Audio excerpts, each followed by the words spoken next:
Gold, trusted gold buyers. మీరు తాకట్టు పెట్టిన బంగారాన్ని విడిపించి ఈ రోజు ఉన్న మార్కెట్ ధరకు కొనబడను. ఈ రోజున్న సక్సెస్ ని ఆయన ఈటీవీ వాళ్ళు ముందే ఊహించింది ఆ పాట విషయంలో. మరి మేము ఆ భయంలో ఉన్నాం. నాకు అన్ని పాటలు ఇచ్చిండ్రు, నేను రాయగలుగుతానా లేదా, ఎక్కగలుగుతానా లేదా, మధ్యలో ఏమైనా తీసేస్తారా, ఇంకెవరితో రాయిస్తారా.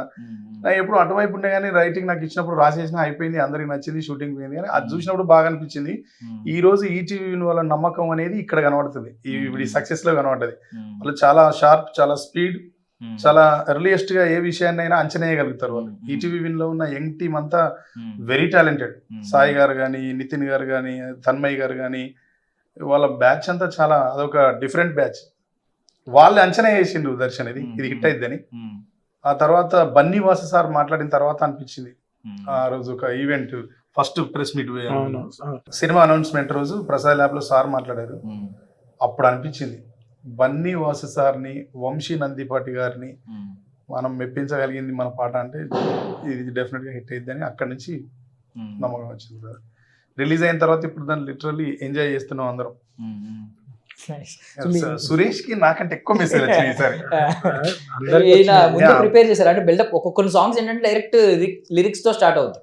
ఈవెన్ కొన్ని సాంగ్స్ లో మ్యూజిక్ ఎక్కువ పెట్టరు, ఎందుకంటే లిరిక్స్ ని వద్దు, లిరిక్సే బాగుంది అని చెప్పి మ్యూజిక్ డైరెక్టర్ ఫీల్ అయ్యి లిరిక్స్ ని ఎలివేట్ చేస్తూ మ్యూజిక్ ని చాలా ఎక్కడో బ్యాక్ సైడ్ చిన్న వినిపిస్తూ ఉంటది, ఒక గిటారో లేదంటే ఒక వైలిన్ ఏదో ఇలా వినిపిస్తూ ఉంటది.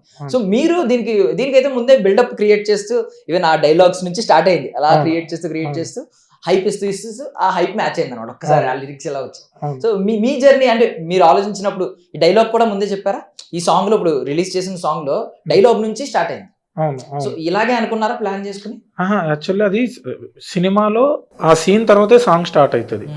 సో మనం ఈటీవీ విన్ నితిన్ గారు వీళ్ళంతా, అంటే డైరెక్టర్ మన సాయిల్ కాంపాటి, వేణన్న, వీళ్ళంతా ఏం చేసిరంటే మనం డైలాగ్ తో స్టార్ట్ చేస్తే బాగుంటది కదా. నాకు యాక్చువల్లీ తెలియదు, స్ట్రైట్ గా సాంగ్ వచ్చేస్తుంది అనే ఫీలింగ్ లో ఉండే.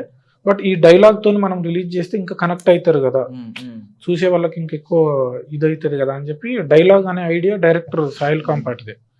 సాంగ్ మేము ఆ డైలాగ్ అయిపోగానే స్ట్రైట్ గా సాంగ్ వెళ్ళిపోతాం, లిరిక్ తోని స్టార్ట్ అయిపోతుంది. సో ఆ ఐడియా మాత్రం సాయిల్దే, సాయిల్ కాంపాటి బ్రో. ఇంకోటి నాకు లిరిక్ అదే సేమ్, నేను దీనికి కూడా ఈ పాటకు కూడా లిరికల్ వాల్యూ ఉండాలి అని చెప్పి తట్టు ఈ పాట చిన్న మన ఆటోస్ క్యాబ్స్ లో కూడా ఈ పాట వినాలి అంటే చిన్న రిథమ్ అనేది ఇంపార్టెంట్ అని చెప్పి ఆ ఫుట్ ట్యాపింగ్ లాగా ఉండాలని గ్రూవ్ కూడా కొంచెం సెటిల్డ్ గా పెట్టినాం. బట్ మేజర్ లిరిక్ వినబడేలాగానే చేసినాం, ఎందుకంటే అంత అద్భుతంగా రాసిండు అన్న. బేసికల్లీ మీకు ఎంతైనా నాకు తెలిసిన ఈ డప్పు డోలు వీటి మీద కొంచెం ఎక్కువ మమకారం ఉంటది చిన్నప్పటి నుంచి చూసి. ఈ ఫోక్ సాంగ్, ఈ ఫోక్ కల్చర్ ఎక్కువ లోపల ఉంటది కాబట్టి దీన్ని ఇప్పుడు కమర్షియల్ ఫార్మాట్ లో మీరు ట్రావెల్ అవుతున్నారు. ఇవి తీసుకొచ్చి సైలెంట్ గా పెడతా ఉంటారు కొన్ని సాంగ్స్ కి, పెద్ద పెద్ద మాస్ హీరోలైనా వాళ్ళని కన్విన్స్ చేసి పెడతా ఉంటారు. ఏంటి దాని వెనక మీ ఇంటెన్షన్ ఏముంటది? అంటే అట్లేం ఉండదు అన్న. ఇప్పుడు బేసిక్ గా ఈ పాటలో నేను ఇండియన్ క్లాసికల్ ఇన్స్ట్రుమెంట్స్ కూడా వాడిన, తబలా, డోలఫ్ విత్ డఫ్. మీకు ఆ కాంబినేషన్ ప్రాపర్ గా ఉంటది. ఇంకోటి ఏంటంటే మీకు సెమీ క్లాసికల్ మూడ్ లాగా ఉంటూ ఫోక్ టింజ్ ఉండాలేలాగా ప్లాన్ చేసిన సాంగ్ అన్నమాట. ఇంకా మిగతావి మీరు చూసుకుంటే ఏంటంటే నాకు డప్పు అని కాదు, ఆ పాటకు మేజర్గా ఏది వర్కౌట్ అవుతుంది. ఇప్పుడు ఎలక్ట్రానిక్ లో కూడా మనం ఇండియన్ ఇన్స్ట్రుమెంట్ యాడ్ చేస్తే కొత్త సౌండ్ వస్తుంది. దాన్ని బేస్ చేసుకొని కొత్తగా మనం ఏమంటారు ఎక్స్పెరిమెంట్స్ చేసుకుంటూ రావడమే అంతే. నాకు పర్టికులర్గా డప్పు అనేది ప్రతి దాంట్లో పెట్టాలి అనుకోను, బట్ ఎక్కడ ఛాన్స్ దొరికితే అక్కడ మనం దాన్ని ఎట్లా మెర్జ్ అయితే అట్లా, ఏ ఇన్స్ట్రుమెంట్ ఆ పాటకు ఫిట్ అవుతుంది, ఎట్లయితే బాగుంటుంది, దీన్ని ఎట్లా మనం జనాలకు ఎక్కేలాగా ఎట్లా కన్వర్ట్ చేసి, ఎట్లా అడాప్ట్ చేసి మనం ప్రోగ్రామింగ్ చేసుకోవాలి, అది ప్రాపర్ గా ప్రిపేర్ అయ్యే పెడతాను. మీకు పర్సనల్లీ బాగా ఇష్టమైన ఇన్స్ట్రుమెంట్ లేదంటే మీరు ఎక్కువ వాయించేది? నేను ఎక్కువ పియానో చేసుకుంటాను, ఇండియన్ రిథమ్స్ కూడా చేస్తాను, డఫ్ ఇవన్నీ కూడా వస్తాయి. బట్ నేను మేజర్ గా ప్రోగ్రామింగ్ సైడ్ ఉంటా కాబట్టి పియానో. సో ఇప్పుడు బేసికల్లీ సంగీత విద్వాంసుడు కవి ఉన్నారు కాబట్టి ఈ పదం ఎక్కువ ఇది వింటూ ఉంటాం. ఈ క్వశ్చన్ కమర్షియల్ సినిమాకి ఈ ఫోక్ కల్చర్కి మధ్య ఒక వార్ నడుస్తుంది అని చెప్పి తెలియకుండా, ఐ మీన్ ఈ రెండు విభేదాలు ఉంటాయి రెండిట్లకి అని చెప్పి, మీరు దాని గురించి ఏం చెప్తారు?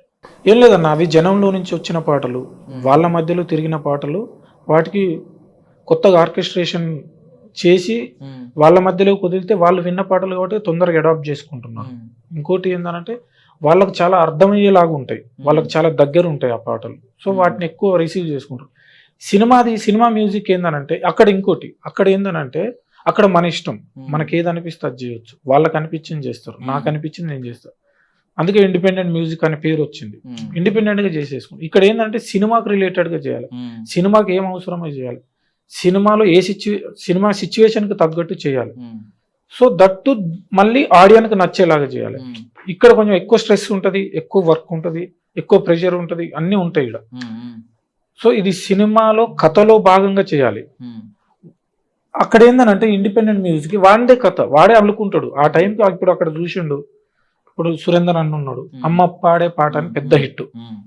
ఆయన కనిపించిన ఫీలింగ్ ఆయన బయటకు వచ్చి చెప్పేసిండు.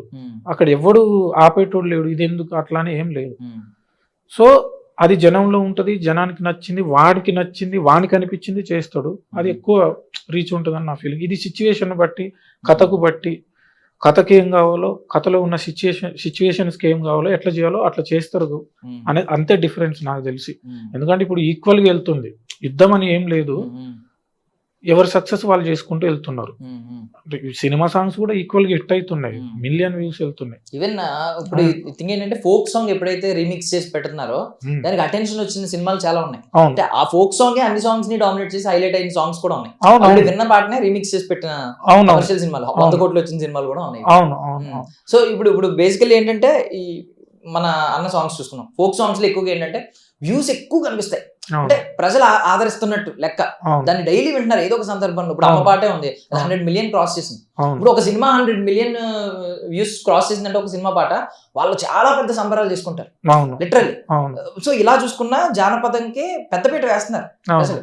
అది డైరెక్టర్లు ఎంతవరకు ఫీల్ అవుతున్నారు? ఆ గుర్తింపు ప్రజల్లో ఇంత ఆదరణ ఉంది అనేది డైరెక్టర్లు గుర్తిస్తే ఖచ్చితంగా ప్రతి సినిమాలో ఒక పాట వచ్చే అవకాశం ఉంది. ఇప్పుడు వస్తుంది కదా, అదే చేస్తున్నారు. ఇప్పుడు నడుస్తున్న ట్రెండే పబ్లిక్ ట్యూన్స్ ని కొంత వెస్టర్నైజ్ చేసి ఇంకా కొంచెం వ్యాపార విలువల్ని దట్టించి వాటిని చాలా అద్భుతంగా అన్నింటిని సమపాలలో మేళవించి చేస్తున్నారు. నడుస్తున్న ట్రెండ్ అంతా ఫోకే. ఎవరు చేసినా ఫోక్ ని కొంత వెస్టర్నైజ్ చేసి చేయాల్సిందే అంతే. ఇది బలంగా ఎప్పటి నుంచి ఉంది అంటే, ఎప్పటి నుంచో అయితే నారాయణమూర్తి గారు ప్రజల పాటలన్నింటినీ సేకరించి సినిమాలు చేయడం అనేది అది ఆయన ఆనవాయితీగా ఆయన ఉన్నారు, దాన్ని తీసుకొస్తున్నారు. ఆయన తర్వాత ఇంకెవరైనా దీన్ని బాగా తీసుకొచ్చిన వాళ్ళు ఉన్నారు ఇండస్ట్రీ కంటే తేజ గారు. తేజ గారి తర్వాత శ్రీను వైట్ల గారు, అట్లా కొందరు డైరెక్టర్స్ దీన్ని తీసుకొచ్చిండ్రు. ఆ ట్రెండ్ ఇప్పుడు సెటిల్డ్ గా నడుస్తుంది. సుకుమార్ సార్ రంగస్థలం నుంచి చాలా సెటిల్డ్ గా నడుస్తుంది, ఇంకా కూడా నడుస్తుంది. ఎందుకంటే అక్కడనే పుట్టింది కదా పాట. ఏదైనా మట్టి నుంచే రావాలి, ఏదైనా ఎత్తు నుంచే రావాలి, ఆ ధూళి నుంచే రావాలి, దుమ్ము నుంచే రావాలి, అక్కడి నుంచి స్వచ్ఛంగా మొలవాలి. అక్కడ మొలిచిన దానికి ఇప్పుడు ఇంకా బాగా ఆదరణ దక్కుతుంది. సోషల్ మీడియా వల్ల ఎక్కువ కంపోజిషన్స్ జరుగుతున్నాయి. నాకు తెలిసి మొత్తం భారతదేశంలో ఉన్న అన్ని భాషల నుంచి, అన్ని బాణీల నుంచి బాగా ఆదరణ పొందుతున్నది ఏది అంటే చాలా పై స్థాయిలో ఉన్నాయి Punjab tunes, next Telangana folk tunes. ఇవి రెండే ఉన్నాయి గూగుల్లో, ఇండియాలో అయితే ఇవి రెండు చాలా పై స్థాయిలో ఉన్నాయి. యాక్చువల్లీ థ్యాంక్స్ ఏంటంటే మీరు ఈ కమర్షియల్ వైపు అడుగులేసి సినిమాల వైపు అడుగులేయడం వల్ల, నారాయణమూర్తి గారి సినిమాలు ఏంటంటే కమర్షియల్ ఫార్మాట్ లో లేకపోవడం వల్ల ఒక వర్గం వరకు మాత్రమే కొంచెం లేయర్స్ చూసుకుంటే ఏదో ఒక లేయర్ మిస్ అయింది ఖచ్చితంగా ఈ సినిమాలు. అంటే అది కమర్షియల్ కాదు, అది పూర్తిగా లైఫ్. పూర్తిగా ఎవరైతే ఆర్ నారాయణమూర్తి గారు ఉన్నారో ఆయన సినిమాల్లో ఆర్ నారాయణమూర్తి సార్ కొడితే నలుగురు ఎగిరిపోవడం అనేది ఉండదు. అది రియలిస్టిక్ ఫిలిమ్స్ కాబట్టి దాని మ్యూజిక్ కూడా అంతే రియలిస్టిక్ గా ఉంటది. ఆయన అవి అన్ని వర్గాల ప్రేక్షకుల్ని అలరించకపోవచ్చు, కానీ కొన్ని సందర్భాలలో అయితే ఆయన సినిమాలు కమర్షియల్ సినిమాలను కూడా కూర్చునేట్టిన సందర్భాలు ఉన్నాయి. ఎర్ర సైన్యం, చీకటి సూర్యులు, చీమల దండు అటు ఎప్పుడు పోతే సారీ కూడా చాలా పెద్ద హిట్స్ ఉన్నాయి, అదే రికార్డ్స్ ఉన్నాయి. ఇంకా కమర్షియల్ అనేది మనం మాట్లాడుకోవాల్సిన అక్కర్లేదు, అవి చాలా ప్రూఫ్స్ ఉన్నాయి. వరల్డ్ వైజ్ ఫిలిం, దాని జానర్ వేరు, దాని స్థాయి వేరు, దాని పర్పస్ అసలు దాని పద్ధతి వేరు ఉంటది సినిమా. 2 సినిమాలు ఉంటాయి అన్నమాట. సో మీ ఆలోచన విధానం కూడా అంటే స్టార్టింగ్ లో బడుగు వర్గాల కోసం బలహీన వర్గాల కోసం పాటలు రాసుకున్నప్పుడు ఐ మీన్ ఆ వర్గాలు లేవు. తెలంగాణ పోరాట యోధుల కోసం రాసిన పాట చెప్తా. చైతన్యవంతమైన సాహిత్యం రాసుకుంటూ వచ్చినాం, ఓకే, అందరి కోసం రాసుకుంటూ వచ్చినాం. ఎప్పుడు బలహీనంగా ఉన్న వాళ్ళ వైపు నిలబడితే వాళ్ళకు బలం మన మాట ఇవ్వగలుగుతాయి అంటే మనం అందుకు కారణమైన అంటే ఇంక అంతకంటే ఇంకేం ఉండదు దర్శన్ సాటిస్ఫాక్షన్. చిరంజీవి గారు ఒక సినిమా తీసిన ఆయన సినిమాను అందరూ చూస్తే చిరంజీవి గారు ఆనందపడే విధానం వేరుంటది. ఆయన ఫైనల్ గోల్ ఏంది, ఎవరైనా నేల టికెట్ నుంచి మొదలు పెడితే బాల్కనీ వరకు, ఆటో డ్రైవర్ నుంచి మొదలు పెడితే అంతరిక్షం పోయేవాడి వరకు చిరంజీవి గారి సినిమా చూసిండ్రు అంటే ఆయన కళాకారునిగా, ఒక మనిషిగా, ఒక ప్రతిభావంతునిగా, ఒక గొప్ప ఆర్టిస్ట్ గా ఆయన సాటిస్ఫాక్షన్ లెవెల్స్ వేరే ఉంటాయి. అక్కడ కరెన్సీ, అక్కడ ఇమేజ్, ఇవన్నీ ఎవరు లెక్క కట్టారు. సేమ్ టైం విలేజ్ లో ఒక పిల్లవాడు పాట చేసిన, ఒక చిన్న పాట చేసిన, అది అక్కడి నుంచి మొదలు పెడితే చిరంజీవి గారి దాకా వచ్చింది అంటే ఆ ఆర్టిస్ట్ కూడా అంతే ఉంటది. ఇంతే, ఇవి రెండింటి వీటి కోసమే పనిచేయడం. అందరం వేసి ఆ ప్రేక్షకుల్ని సంతోషపెట్టడానికే చేస్తాం. కాకపోతే మాకేంది అంటే కొన్ని బాధ్యతలు ఉంటాయి సమాజం పట్ల రాసినాం.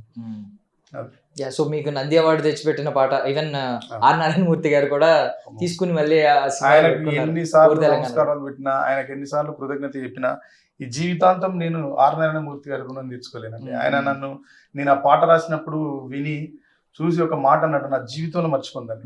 అది ఎప్పుడు నేను సినిమా పరిశ్రమకు రావాలనుకుని ఎప్పుడైతే అనుకుంటానో అప్పుడే ఆ పేజ్ ఓపెన్ చేసినాను. నాకు ఆయన ఈ సినిమా ఫంక్షన్ అయిన తర్వాత నేను వచ్చి కలిసిన, ఏ సినిమా రాతి బొమ్మల కొలువైన శివుడు పాడిన పూర్వ తెలంగాణ తర్వాత కలిసినప్పుడు నాకు సార్ ప్రసాద్ ల్యాబ్లో చెప్పింది, తమ్ముడు నువ్వు చాలా గొప్ప కవి, ఇట్లే చెప్తారు సార్, చాలా చాలా హృదయపూర్వకంగా మాట్లాడతారు. నువ్వు చాలా గొప్ప కవి తమ్ముడు, నువ్వు సినిమాకు రాస్తే బాగా పైకి వస్తావు, కానీ సినిమా అంటే అవసరం, అందుబాటు. నువ్వు అవసరానికి అందుబాటులో ఉన్నావు అనుకో, సినిమా నేను ఎక్కడికి ఎత్తుకెళ్తుంది, లేదు అంటే నువ్వు సినిమా పరిశ్రమలో రాణించలేవు అన్నాడు. అప్పుడు నేను దండం పెట్టి చెప్పిన, సార్ నేను సినిమాలకు ఇప్పుడు రాయలేను, ఒకవేళ రాయాలి అనుకున్నప్పుడు మీరు చెప్పిన సూత్రం మీదనే నా ప్రయాణం ఉంటుంది సార్, ఇదే పెట్టుకొని చేస్తా అని చెప్పిన. ఆయన చెప్పిన దాన్నే గత సంవత్సరం నుంచి సినిమాకి పాటలు వేయాలని నిర్ణయించుకున్నా. అది నిర్ణయించుకున్నప్పటి నుంచి ఎవరు పిలిచినా వాళ్ళ సినిమా ఆఫీస్కి వెళ్ళి వాళ్ళ దగ్గర కూర్చొని పాట రాసి ఇచ్చేసి వస్తున్నా. అట్లా ఒక 7 ఫిలిమ్స్ రాసిన 1 year లో. దీని వస్తూనే ఉంటాయి. ఇంకా